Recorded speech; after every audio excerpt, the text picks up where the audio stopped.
niyo, ito po, let me just share you something. Nagkaroon po ng pag-aaral tungkol po sa destruction causes by, ano yung parang mga accidents na nangyari po sa Amerika, car accidents. Nagulat po sila in their particular studies, ito po ay bagamat matagal-matagal na, ito po ay nangyari yung kanilang pag-aaral in 2005. At ito po ang kanila pong nakita. For the first time in 19 years, no, na pagdadrive. One reason, according to the study of the government's National Highway Traffic Safety Administration, is probably no surprise, sabi niya, distracted drivers. Kasi yung mga driver, minsan distracted, hindi sila makapag-drive ng maayos. Bakit? Minsan may nalalaglag, kinukuha nila.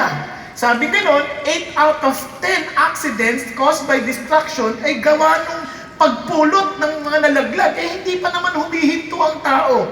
Kunyari, kahit naman nagdadrive tayo, may nalaglag, aabutin yan, hindi naman hihinto yan, itatabi muna, tuloy-tuloy pa rin. Yung iba magpipindot sa GPS or sa Waze, kasi nga naliligaw na sila, hindi naman titigil yan.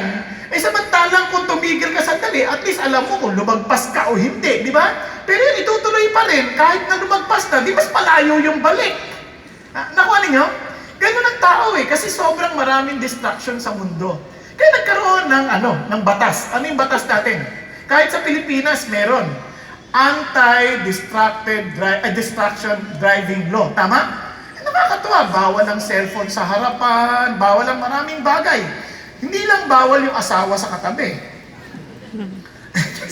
Yung biruan lang namin to, hindi naman, kasi minsan mas destructive yun, yung asawa sa katabi, di ba? Kasi, nagugulat, wala naman kayo, gulat-gulat, parang, ano yun, may motor, asan? Nakalagpas na, nakalagpas na pala di ba? Gano'n, di ba? Minsan, nakaka-distract, malalo ka pang ma-aksidente, di ba? Kaya nga nagkikwentuhan kami ng Webes ng iba kong mga kaibigan, tawanan kami ng tawanan kasi pare-pareho sila ng mga karanasan. Yung kanilang mga asawa ay nakaka-distract. Buti na lang hindi pinagbawal ng batas. What I'm saying is this, sa buhay natin, God offered us an abundant life. Yun ang pangako ng Diyos. To have a meaningful life, a life with purpose. Ang problema, yung mga tao, they could not enjoy that life because they are distracted with so many things.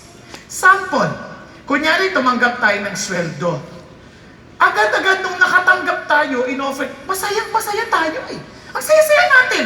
Hoy, may sweldo na ako. Kahit minimum pa yun, masaya na tayo kasi nagkasweldo tayo. Tama ba? Ngayon, nung nagkasweldo ka na, ang dami nang nag-o-offer sa'yo. May nag-o-offer ng 4 gifts, 3 gifts, nag-o-offer ng insurance. So, ang dami mo nang bilang in-offer. So, sobrang engganyo ka sa kanilang lahat ng offer. Bigla ka naman, sige ka ng sige. Total, ang sabi naman nila, you just pay this minimum. Okay na yan, di ba? So, you got so distracted to the point, hindi mo na mapagkasa yung sweldo mo. Tama? Then you'll begin to complain, ang lit-lit ng sweldo ko. Di ka pareho ng iba dyan. Ang totoo niyan, you got so distracted with so many things to the point that you no longer enjoy the blessing that God has given you. Nagkakaintindihan? Parang distracted na kayo Hindi totoo. Kahit dito, Now, listen to this. Why is that so important? Kaya si Paul, amazingly, sabi gano'n, what are you doing? Dito yung ating previous discussion, di ba? Acts 21, hindi tayo natapos. Sabi gano'n, and breaking my heart. Ba't kayo ganyan? Ba't kayo umiiyak?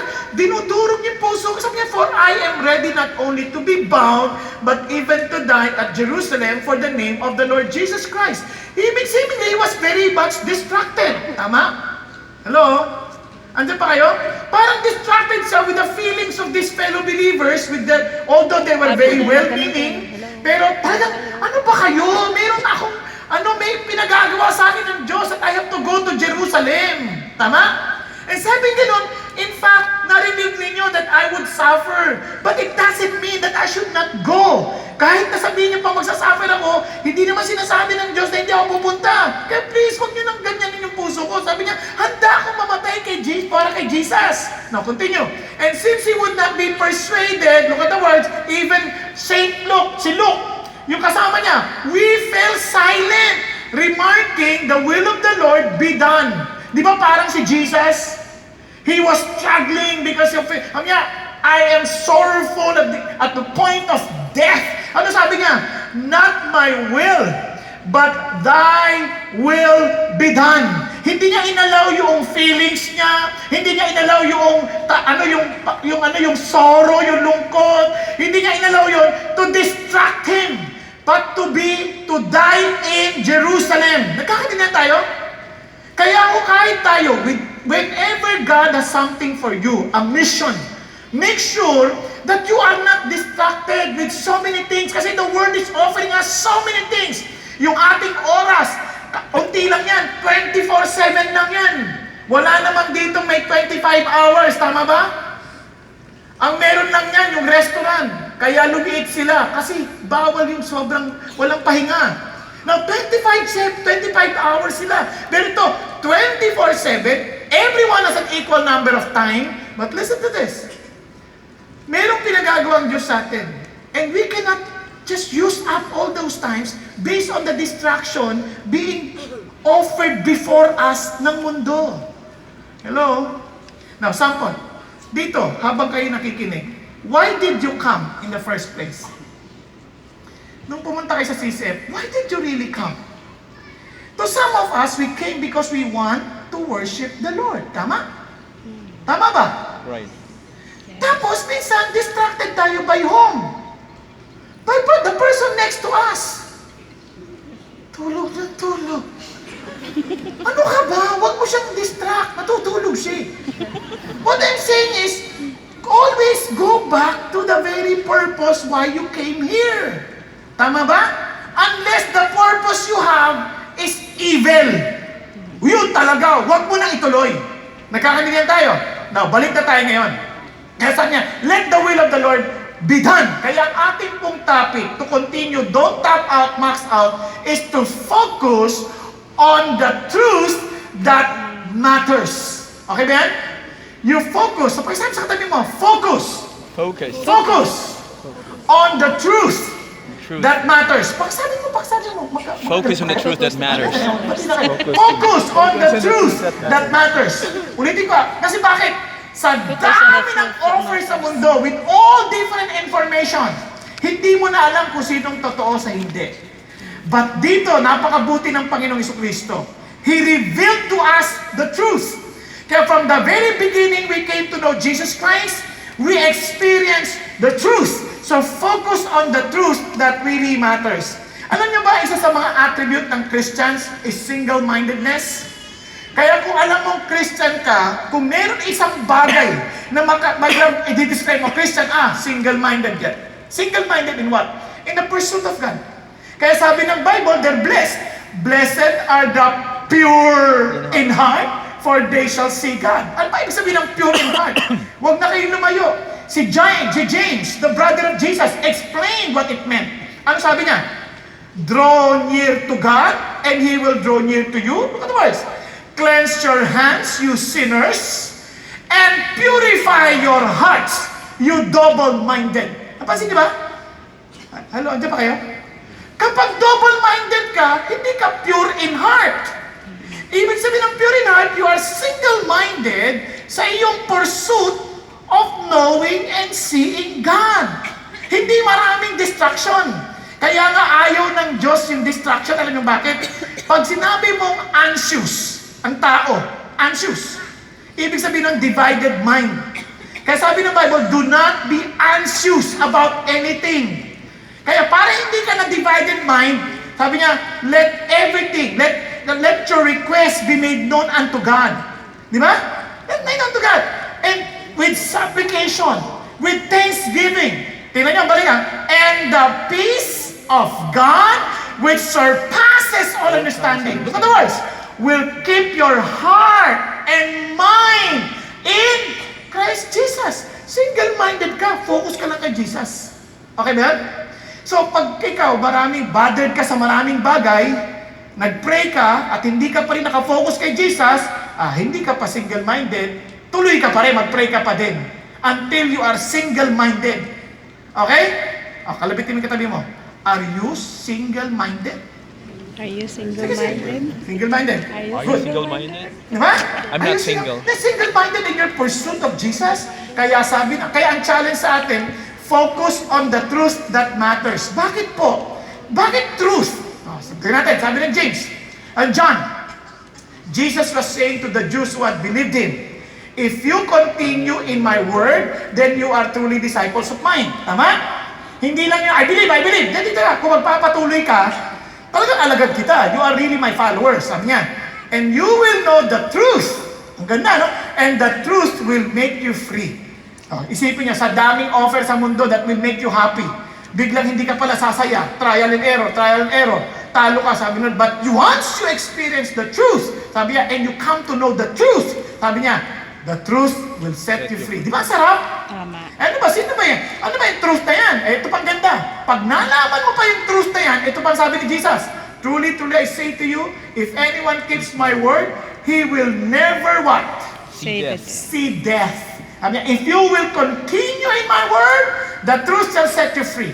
And you will never see death. Sarap, no?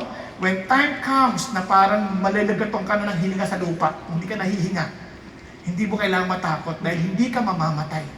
Lilipat ka lang ng tirahan. Tama. At alam mo kung sino susundo sa'yo? Si Jesus. May kakanibihan. Ito kung sakali lang, dumating ang panahon, kahit may kamag-anak kayo na naghihingalo, bigla sabihin, nakita ko si nanay, nakita ko si nanang, si tatang, sinusundo na ako. Sabihin nyo lang, huwag kayong sasama. Dahil si nanang at si tatang ay hindi sila ang namatay sa krus. Sasama lang kay Jesus because He is the only way, The the truth, truth, and the life. Yes. Okay, Ben? Amen. Amen. Alam niyo po, nung nasa Amerika ako, umalis ako dito, medyo Amen. masama ang pakiramdam ko. Nanaginip ba naman ako? Napanaginipan ko yung nanay ko. Matagal nang patay yun. Actually, hindi siya patay, lumipat ang tirahan. Kanya lang, nakagulat ako sa niya. O Bong, halika na, uwi na tayo. Uwi na kami? Ano? Nay, ang dami ko pang gagawin dito. Maraming pinagagawa si Lord sa akin. Kaya di pa ako pwedeng umuwi. Mauna na ho kayo. Mawalang galang na po. Mauna na ho kayo. Tapos nagising ako. Ala! Sabi ko, teka. Sabi ko, Lord, usapan natin. Ikaw ang susundo hindi si nanay. Hindi na si Alger. Ikaw ang susundo. Wala si nanay. Kaya biglang pinaalala sa akin ng Diyos. Kaya nga hindi pa kita sinusundo dahil hindi ka pa uuwi Ikaw na rin nagsabi, marami pa akong pinagagawa sa'yo. Oo nga, biglang nakaramdam ako ng lakas. Biglang parang nawala yung sakit ko. Uy, okay na.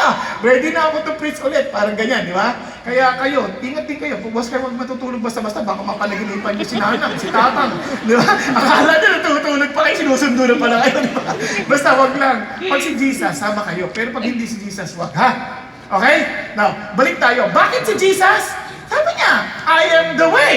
The truth. Kaya when you say you focus on the truth, you focus on Jesus. Tama? Amen. You focus on Jesus. Sabi niya, no one comes to the Father but through me. Kunyari, litong-lito na kayo sa dami ng mga bagay. Ang dami namang reliyon yan. Ang dami namang mga doktrina yan. Ang dami naman. Teka, balik lang tayo kay Jesus. Because you focus on the truth. Okay, Ben? You focus back on Jesus para may Jesus na. Ano ba tingin lang kay Jesus? Siya ba yung Jesus ng Bible na Diyos na nagkatawang tao? O tao lang siya na hindi siya Diyos? O kaya naman Diyos lang siya, hindi siya tao? Ano niyo po yun? Naintindihan niyo ibig sabihin? Kaya balik ka, ano sinasabi ng Biblia tungkol kay Jesus? Because He is the truth. Kaya sabi nga ni Paul sa 2 Corinthians chapter 11, don't just listen because when they preach another Jesus different from the Jesus we preach to you. Napansin niyo? Hindi ko mo Jesus, okay na. Kaya alamin mo. Kaya bakit? Kasi makikita yung karakter ni Jesus dun sa tao. Okay ba yan? Yan. Kaya babalik tayo. Kaya sabi ni Lord, mag-focus ka kanino? Sa truth kay Jesus. Now, ito na ang pag-usapan natin. Paano yan sa totoong buhay? So listen to this. No matter what happens, focus on the truth that matters. Kahit anong mangyari, focus on the truth that matters. Listen, happens. Okay ba yan? Para madali natin malala. Humility, accord, and perceptiveness. Pakisakit niyo nga po. Humility, accord, and perceptivenness. Okay? Maliwanag? Okay, good. So, simulan natin. Pag-aralan natin. Humility. Balikan natin si Paul. Let's go back to Acts 21. After these days, we got ready and started on our way up to Jerusalem. Sabi nga, some of the disciples from Caesarea also came with us, taking to Nason of Cyprus, a disciple of long standing with whom we were to lodge. Now, if there's something that characterizes Christians, it's their humility. Tandaan ito, ang Christian hindi mayabang. How would you know that you are humble? Now listen, baka ma-misinterpret ninyo. Yung humility is not thinking less of ourselves. Hindi yung nagpapakumbaba tayo. Kasi Pilipinas, a very good example, na mapagpakumbabang tingnan pero mayabang. Isa sa mga katangian ng Pinoy, tayo lang sa lahat ng mga lahi, ang yumuyo pag tumatawid sa nag-uusap na dalawang tao. Tama ba? Ngayon, excuse me po. Humble. Di ba? Excuse me po. Ngayon, pagka papasok ka dyan, uupo ka. Makikiupo po, excuse po. Di ba? Ganyan pa di ba? Tapos, pero sa loob-loob, ayaw naman tumapi, ang kapal naman nito. Di ba? May iba naman, sige. Late papasok, tapos ngayon, excuse. Napansin nyo? Parang mapagpapaman, sige. Buka. Kita mo nag-worship eh. Pasok, hindi ka mag-intay. Pero, di ba? Isa diba, may nakaupo po dyan. Ganun ba, di ba? Meron. Meron. Tatalikod, bawal mag-reserve. Pero yan, naka-reserve siya. May nakaupo daw. Ganyan ang normal na tao. Parang sa labas, mapagpakumbaba. Hindi naman, ganun ba? Sorry. Titingin na ako sa iba. Hindi mo ito mga Christian ito. Sabi mo lang reservation, yung reserve. Hello? Andiyan pa kayo? Hindi kayo ito. Sa ibang service. Okay, magalala. Hindi kayo mga chinichismis eh. Pero sinasabi ko lang sa inyo, hindi yun ang humility. Minsan ang humility, para kang mayabang. Pero humble ka. Pwede ba yun? Naalala niyo si David? Di ba? Inaalipusta ni Goliath. Sino lalaban sa inyo? Goliath! Sabi niya, sinong lalaban sa akin? Pag natalo, alipin namin kayo. Pag natalo ako, alipin niyo kami. Di ba? Parang hinihiya silang lahat. Humanap kayo ng inyong champion. Ganyan, di ba? Inong nakita ni David yun? Sino yan? Ano pa yung sabi niyan? Tandaan nyo, 15 to 17 years old na si David. Ang bata-bata, parang binata. Sino yan? Ba't kayo naalipusta ang ugbo ng Panginoong Diyos na buhay? Napansin nyo? Sa Tagalog, who is this uncircumcised Philistine? Not to insult the army of the living God. Pero mo, kung nandudo niyan, sino yan? Sino yung supot na yan? Bakit iniinsulto mo Galit sila! Bakit siya? Teka, hindi naman malicious yun Totoo lang yan. Yan ang Tagalog nun. Uncircumcised. Siyempre galit eh! Alam ka naman sino, hindi tuloy na yan! Ano naman kayo? Relax lang! Ikaw! Sino yan? Galit sila. Galit. Tapos sabi nung sabi ng mga kapatid, yabang mo! Kami nga mga sundalo na kami! Takot kami dyan eh! Ikaw! Natusan ko na lang tatay. Judipsip pa dito. Yabang mo! Now look at David. But in reality, David was the one who is really humble. Why? He was focused on God. You see, friends, if you are not focused on Jesus, I don't care how you appear. You are still proud. If Jesus is not the center of our decision-making, if that's iba sabihin mo sa kanila, ano mo kahi mo? Huwag na, nakakaya ka lang naman, yabang-yabang mo. Mayabang ka talaga. Because you're supposed to tell them so that they would know what needs to be done. Are you following? Even in a meeting, maraming Pilipino hindi magsasalita. Sa meeting, hindi magsasalita. May question kayo? Ngayon, pagkatapos yan, paglabas, kakainis yun. Sarili lang iniisip niya. Hindi niya iniisip to, hindi niya iniisip to. Ba't hindi mo sinabi ng meeting? Di ba? Baka sabihin niya, mayabang ako. Mayabang ka nga. Kasi sa totoo lang, kaya ka mayabang, iniisip mo yung sarili mo, anong sasabihin nila. But if you are thinking of Jesus, You are thinking of what's best. For sure, you are free to speak yourself without even concern of what they will think about you. Because you're thinking of what will honor and glorify Jesus. Nagkakaintindihan? Kaya minsan kung sino pa yung tahimik, yun ang mayabang eh. Kaya ang issue dito, teka muna, bakit mo sasabayin isang bagay? Is it because of you or is it because of Jesus? Bakit hindi ka nagsasalta? Is it because of you or because of Jesus? So if it is because of Jesus, you're focused on Jesus, then you are humble. Kaya tingnan nyo man to. Itong si Mason, a disciple, tingnan nyo naman. He was willing, ano ba yung word na disciple? Learner. He is willing to be a learner of long standing with whom we were to lodge. Doon kami titira. And look at this guy, a Christian, and yet he was so humble, willing to learn. Marami sa atin, pamatanda na tayo, ay, kakakami naman yan, luma na yung maturo na yan, ay, ano na yan, alam ko na yan.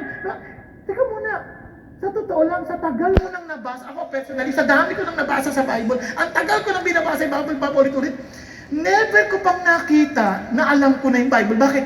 Ang dami ko na-discover, wow! Ngayon ko lang ito nakita.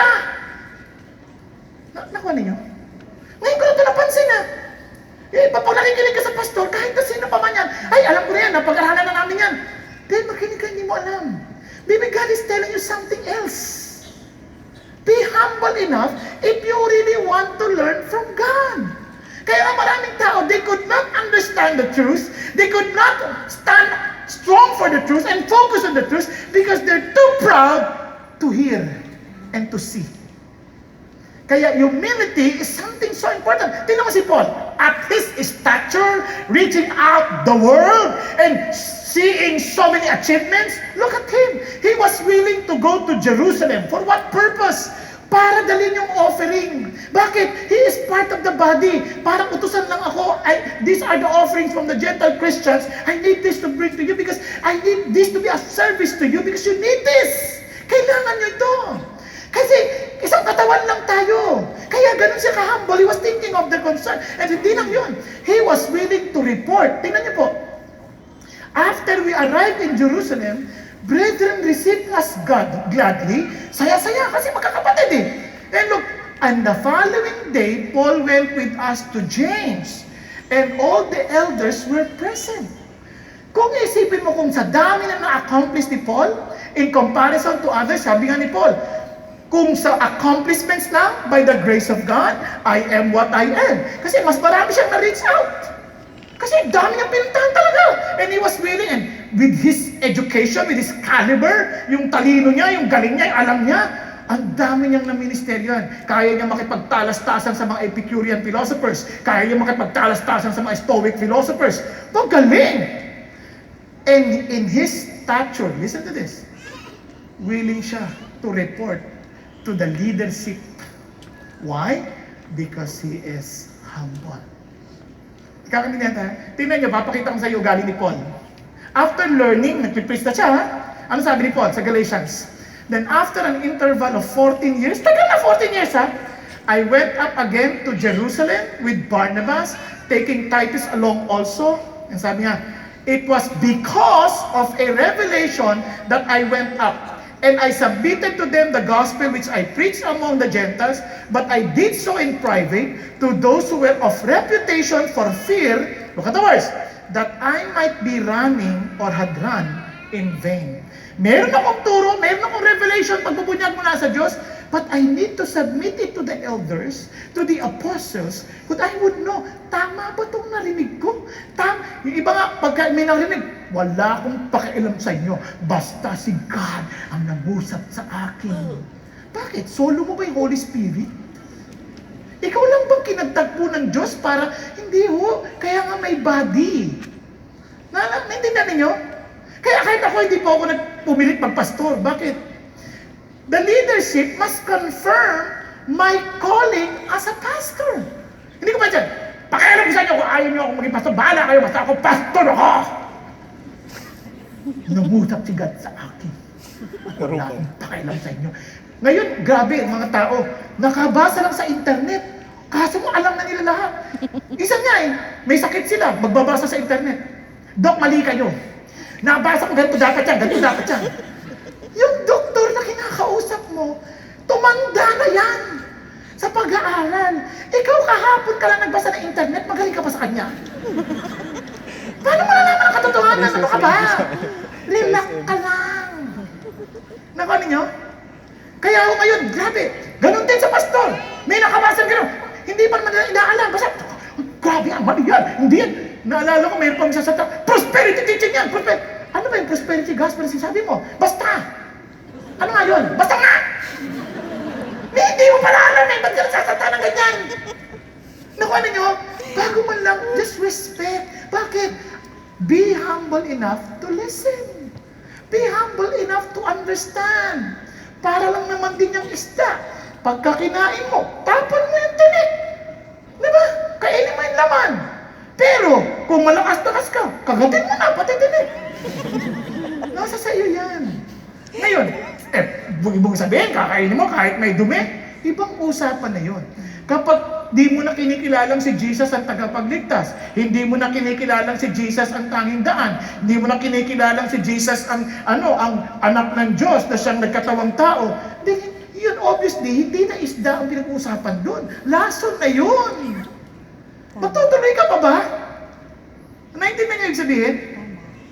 Andiyan pa ba kayo?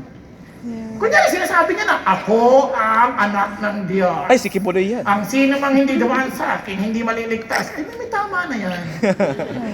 Kasi ang sabi sa Biblia, ang anak ng Diyos, saan manggagaling? Mapapanganak sa Bethlehem. Di ba?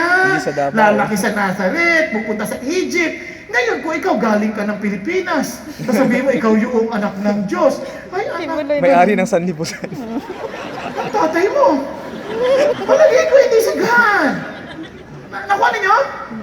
Yun ang ibig sabihin. Malinaw na yun sa Bible. Hindi na tayo magtatalo nun. Kaya yun ang sinasabi ng Panginoon. Kaya ang galing ni Paul. Kahit na may revelation siya sa Diyos, he was humble enough because he was focused on what?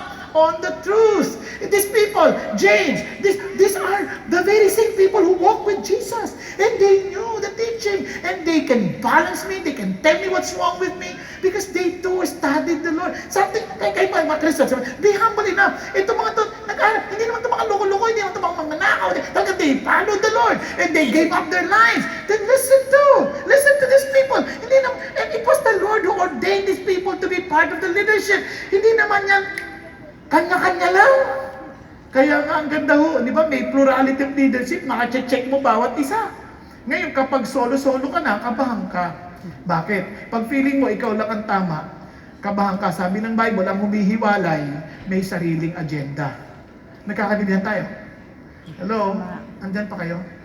Kaya ho, mapapansin nyo kahit sa pag-aaral natin sa GLC, sa D group, bakit tayo pare-parehong inaaral? Para lang, tingnan natin, para. Kasi kung kanya-kanya tayo, kung ano ma-research yun, di wala na, magkakagulo na tayo. Paano ma-check yan? Paano kung sino ang tuturo dyan, iba na. Nakuha natin?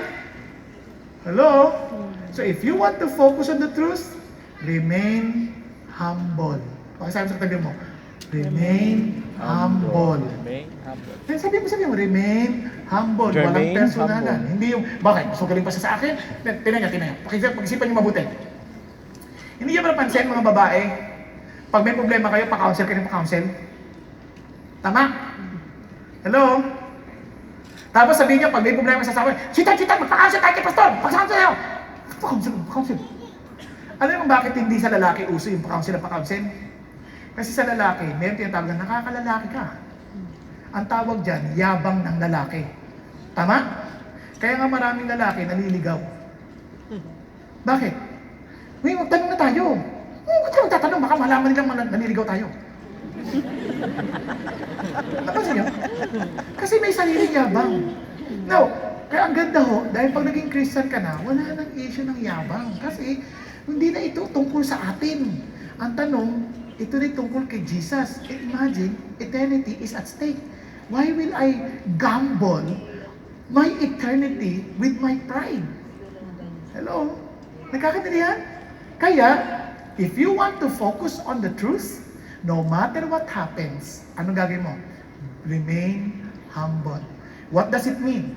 Focus on the truth. That's humility. Humility is being focused on Jesus.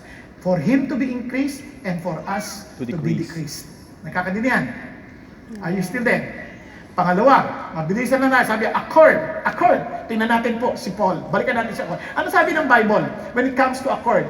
Ang prayer ni Jesus is this: I do not ask on behalf of this alone, but for those also who believe in me through their word, that they all be, what? One. Sino nagpe-pray? Sino? Si Jesus! Pero mo concern ni Jesus yun. Even as you, Father, and are in me, and I in you, that they also may be in us, so that the world may believe that you sent me. Ano sinasabi ni Jesus? Lord, ito po, on behalf of these people and who would believe, please, let them be one. Hindi niyo ba napansin, sa Christianity lang hindi magkaisa-isa? Minsan napapansin, hati ng hati. Bakit? Kasi nakakalimutan nila, it's not about what you think, right? Ang tanong dito, we are one in the body of Jesus. If we're focused on Jesus, yung mga methodology, hindi na yan issue. Nagkakanindihan. Ano ang essential? Now, listen to this. Yung prayer natin is to be one. Hindi po uniformity, listen to this, but unity. Anong pagkakaiba ng uniformity sa unity? Itong katawan na to, this body must be united. Bagamat magkakaiba sila ng ginagawa at magkakaiba sila ng function. But they must be one. Are you following? Body. Hello? Okay po. Hindi ibig sabihin, okay mga kapatid, dahil tayo isang katawan lamang, okay? We must be united. Kaya dapat isa lang ang ating kaisipan. Okay, let's all stand and let's worship the Lord. Okay, first, to the right. Then to the left. Then to the down. Ano yan? Choreography. Hindi ganoon. O, kailangan, ang damit natin pare-parehas. Kailangan, hindi tayo magpapagupit.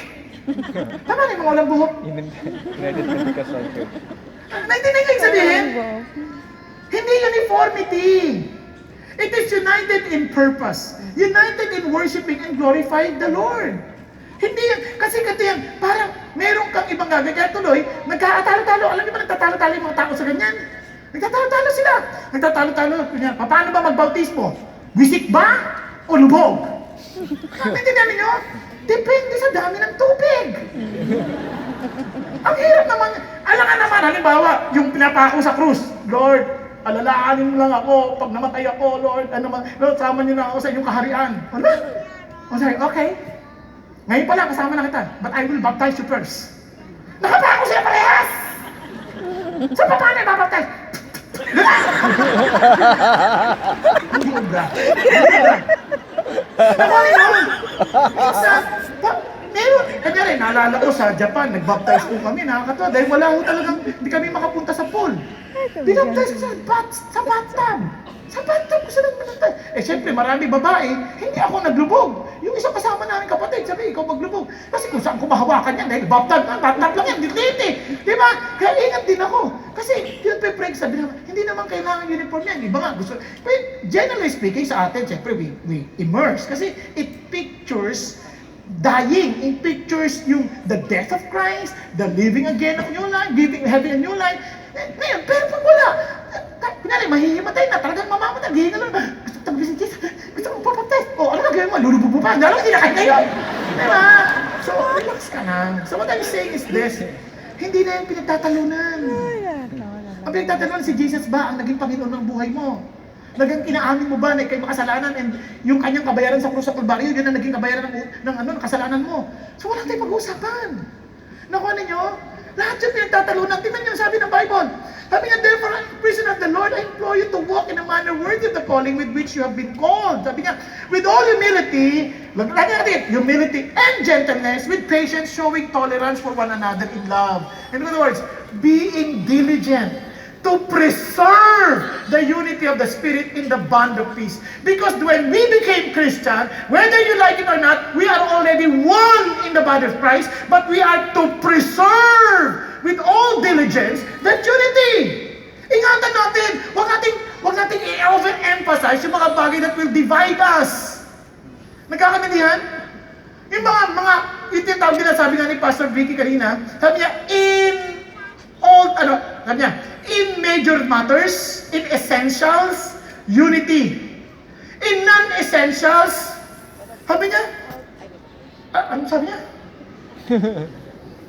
diversity. But in all things, what? Charity, love. Now, ang idea ganito, we cannot be, ito yan, ano ba yung mga essentials, for example? The person of Jesus Christ. He is God. Tama? Who became human and died on the cross for our sin. That your salvation is only by grace through faith. Hindi yan binabayaran. Hindi yan dahil sa kabutihan mo. It's all because of what Jesus did on the cross. Tama? Yan ang salvation mo. Ano bang mga essentials sa bagay? That you are saved by grace. And through, ano essentials? That there is one God in three person. Yan ang mga essentials sa buhay. Nagkakanin tayo? Pero, ano yan? Kaya ano ba yan? Calvinism ba yan? Arminianism ba yan? Hindi naman silang namatay sa krus para sa kasalanan natin eh. Bakit yun ang pagtatalunan natin? Mapa-Arvin yan, mapa-Calvin. Ang kakatuwa nga eh. Baka yung dalawang yun nasa langit na parehas, nagkukwentuhan na lang eh. Tayo nag-aaway pa rito eh. Pag-isipan ninyo, si John Wesley, Arminian. Si George Whitefield, Calvinist. Pero mag-best friend, ministering to people, telling people that Jesus only is the way, the truth, and the life. They were focused on the truth. Minsan dito sa maliit na bagay, pinagtatalunan pa. Baka pag, mamaya sa D-group, magtatalo-talo pa. Sabi sa inyo, ang handa mo, spaghetti. Pula! Hindi na naman, carbonara. Ano ba yan? Himalay na ako, himalay! Lahat ng mga carbonista, dito. Lahat ng spaghettihin yan, dito. Ano ba yan? Pagtatalunan pa ba yan? Pati pagkanta, pagtatalunan pa. Gusto ko yung tahimik lang. Di ba? Mga silent night Christian. Silent night. Malayo namin yan! Gusto namin kami mga joy to the world Christian. Joy to the world! Pagtatalunan mo pa ba yan? Di kantahin mo pareho. Simulan mo sa joy to the world. Then silent night. Di ba? Ang idea nito, anong essential? We are to love one another. That people would know that we are disciples of Jesus. Amen. Sige na. If that will help you to become to be more in love with Jesus, go ahead. I will sing along with you. Gusto mo silent night? Mag-silent night time dalawa. Ako naman din, feeling ko, nasa-encourage ka sa Joy to the World. Sige, let's sing Joy to the World. Yun ang Christian. Hindi na pagtatalunan yun. Ayoko nang umatin sa church na yan. Ang iingay nila mag-worship. Tapos mag-word na, tulog. Di ba? Masasaktan. Kung pagod na pagod yung kapatid, may sakit, patulugin mo na. Huwag mo na yan patulad. Kau na lang makinig, i-review mo lang sa kanya mamaya. O ano sinabi ni Pastor? Tulog ka daw. Ganon. Ano yung makakatulong? What will edify? Tingnan nyo. Gusto nyo, alam nyo yung common na yung pinagtatalunan yan. Tingnan nyo, kahit noon pa, sa panahon pa ni Paul. Now I exhort you, brethren, by the name of our Lord Jesus Christ, that you all agree and that there be no divisions among you, but to be made complete in the same mind, in the same judgment. Sabi niya, for I have been informed concerning you, my brethren, my close people, that there are quarrels among you. Nag-away-away sila. Now I mean this, that each one of you is saying, I am of Paul, and I of Apollos, I of Cephas, and I of Christ. Yung pinagtatalunan, sa kay Paul ako, hindi, kami, kay Peter kami. Kay Apollos kami. Hindi, kami kay Jesus. Natatalo. Ano sabi ni Paul? Teka. Has Christ been divided? Paul was not crucified for you, was he? Or were you baptized in the name of Paul? Kanina nga ho, pagsakay ko sa elevator, mabait naman po yung usher natin, kaya sabi niya, Pastor, ang tagal mo nang wala. Alam mo ba, kapag kawala ka, ang daming umaalis. Sabi ko, ay, hindi nakakatuwa yan. Kasi hindi naman ako namatay para sa kanila. Si Jesus. Naintindihan niyo? If we come here for Jesus, it doesn't matter who speaks. Whether in video or live, it doesn't matter. As long as Jesus is alive in your heart. Amen. Yun ang issue. But if we are dependent on people, dependent on the instrument that God uses, di wala nang buhay si Jesus sa atin. Kasi we are dependent on the instruments. Di ba? Dapat ang dependent tayo doon sa master na na talagang yung master natin, yun ang ating buhay eh. That motivates us. That is our life. Yun ang ating buhay. Kaya, balik tayo. Tingnan si Paul. And the following day, Paul went with us to James, and all the elders were present. Look at Paul. After I greeted them, he began to relate one by one the things which God had done among the Gentiles through his ministry. You know what he was saying? Paul, I know Sir James and my brothers, elders, fellow elders, listen, you know what God is doing? I know that this excitement is not mine alone. I should share this with you. Kailangan malaman nyo ito kasi this is not only my work, this is our work. Nakunin nyo? Hindi pag may nangyari sa akin, praise God, di ba? Ay, gano'n? Gabang naman yan. Laging nagamit ni Lord. Paano na kami? Hindi! Kasi they knew. Nandun ka, Paul, but as if we were with you because we're one. Nakunin nyo?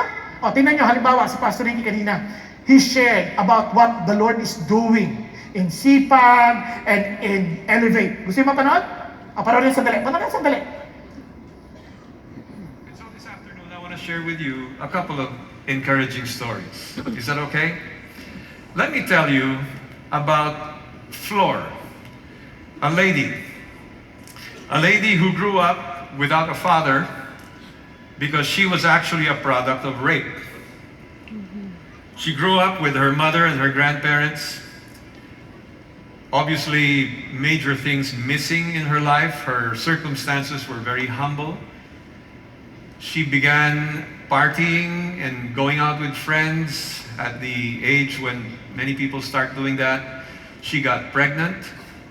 The man who got her pregnant married her, and together they had 3 children.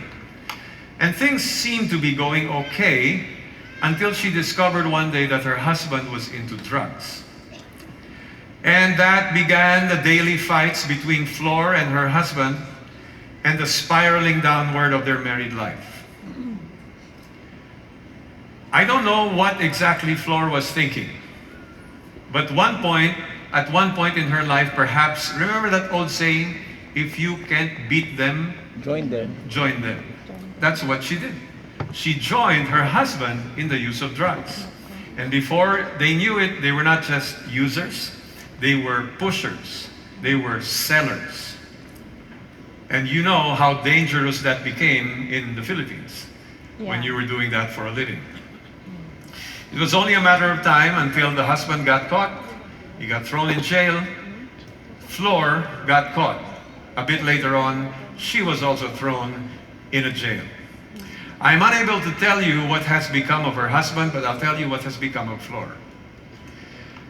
In jail, Flor had a chance to do a lot of soul searching, obviously, and she began to seek God. She began to attend Bible studies in jail.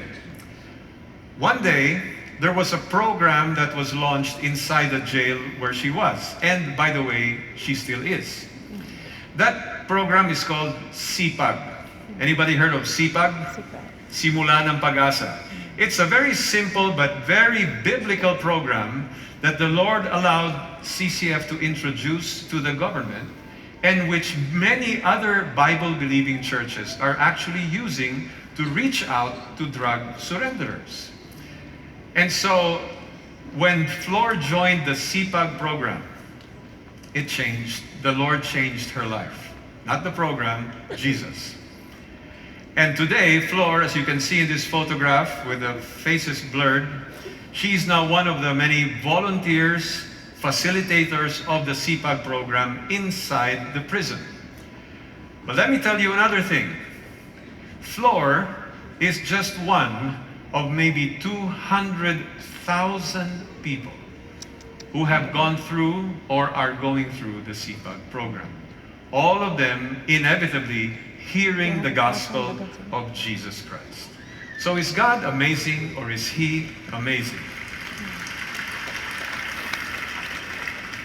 And I'm sure that's how the Apostle Paul went, relating one by one what God is doing, just like we're doing now. And it says, you know, the people rejoice. Let me give you another story. Let me tell you about a young man named Julius. Julius was a very angry young man. He grew up angry and bitter towards his father. He got into drinking and into drugs at a young age, obviously in the company of bad people, bad friends. And at some point, some people began to invite him to CCF. He would refuse, until one day he finally said yes to a youth camp. And there he heard about the Father's love. Ironically, despite his bitterness and hatred towards his father, he realized how amazing a Father God is. That he sent his son Jesus so that Julius could have a new life. And so that day, Julius gave his life to Jesus Christ, and the transformation began. Long story short, Julius had a burden for his family. Julius had a burden for young people. Today, he is holding a Bible study with his family. Obviously, he has been reconciled with his dad, and they love each other as they love Jesus together. But Julius joined CCF on staff full-time some time back, and he is now overseeing the youth ministry in one segment of Metro Manila. Somewhat recently, Julius had a prayer retreat with his wife, with their discipleship network and volunteers, and this is what that prayer retreat looked like. It's quite amazing, isn't it? How God can take, yes, you can applaud God. Why not? Don't hold back, people of God. But wait, there's more. There's more. Even more recently, these same young people, volunteers, etc., they invited many other young people to come to the Elevate anniversary, again held in that portion of Metro Manila, and so many youth came to that event. Wow. And they heard the gospel Wow. of Jesus. Dami.